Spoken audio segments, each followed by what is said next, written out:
Assalamualaikum warahmatullahi wabarakatuh.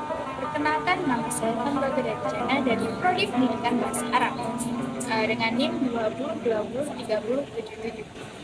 Saya di sini akan membahas sedikit tentang sejarah khot dari awal mula masuknya khot di Islam sampai sekarang ini.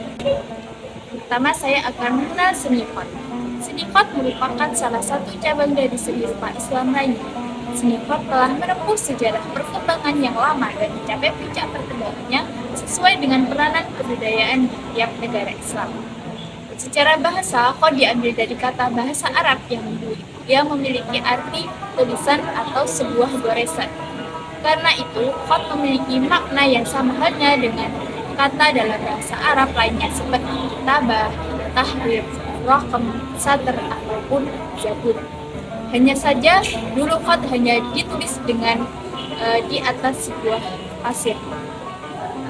Selanjutnya, Syekh Samsuddin Al-Fatani dalam kitabnya juga menyebutkan bahwa khot merupakan ilmu yang memperkenalkan bentuk huruf tunggal, penempatan dan cara merangkainya dalam sebuah tulisan, dan bagaimana cara menulisnya dan bagaimana menentukan mana yang perlu dan tidaknya untuk ditulis.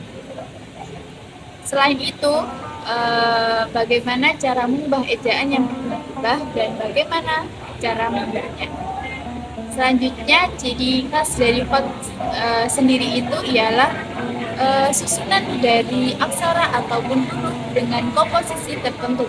Aksara Arab disusun menjadi kalimat yang bersumber dari kutipan ayat-ayat Al-Quran ataupun dari Al-Hadis. Selanjutnya yaitu sejarah perkembangan khot. Sejarah perkembangan khot. Sebelum kedatangan Islam, bangsa Arab kurang terbiasa dalam membaca ataupun menulis bahasa Arab. Mereka lebih menyukai tradisi menghafal. Dalam sebuah syair, transaksi ataupun perjanjian, mereka menyampaikannya dengan cara mulut ke mulut tanpa adanya sebuah catatan. Hanya sedikit dari kalangan tertentu seperti kalangan bangsa Arab yang menguasai keterampilan membaca dan menulis. Sampai pada awal masuknya Islam, yakni pada zaman Rasulullah dan Khulafaur Rasyidin, kala itu corak khot masih kuno dan mengambil nama yang dinisbatkan kepada tempat tulisan itu dipakai, seperti khot Kufi berasal dari Kufah, yang mana khot Kufi ini merupakan khot yang paling dominan dan satu-satunya khot yang dirajakan, karena khot Kufi ini digunakan untuk menulis mushaf atau modifikasi Al-Quran sampai akhir kekuasaan Khulafaur Rasyidin.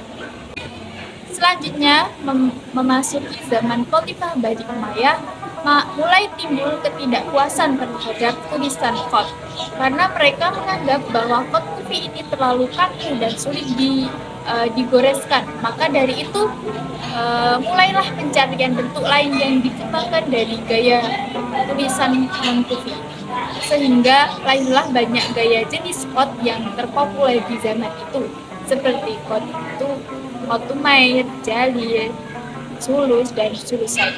Kemudian gerak perkembangan seni khot mencapai masa keemasan pada Daulah Abbasiyah, yang mana hal ini disebabkan motivasi para khalifah dan para wazir Abbasiyah, sehingga banyak bermunculan kaligrafer yang sangat jenius dan memiliki kemampuan di atas rata-rata dalam menulis sebuah khot.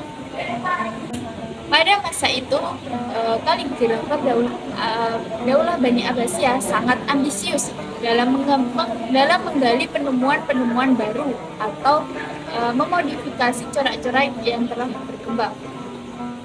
Pada masa itu, karya-karya kaligrafer lebih dominan dipakai sebagai ornamen dan arsitektur oleh Bani Abbasiyah.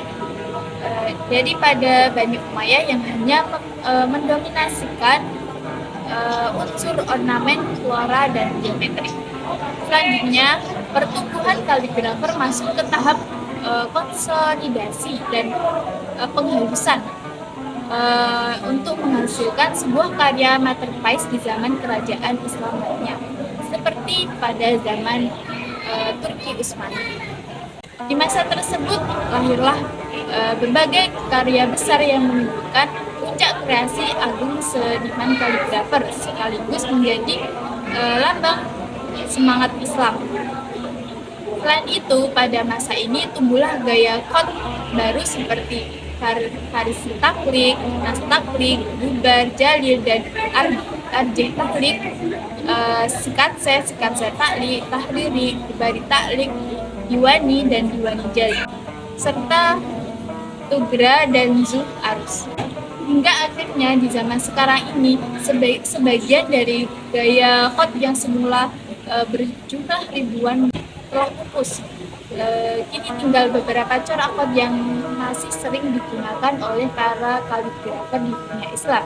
Di antaranya yaitu kot Naski, kot Sulus, kot Diwani, Farisi, dan Rif'at, dan selanjutnya yaitu paling terkenal yaitu kot Kufi. Nah, itu tadi penjelasan sedikit dari sejarah kot dari masa awal masuknya Islam sampai sekarang. Kurang lebihnya mohon maaf. Wassalamualaikum warahmatullahi wabarakatuh.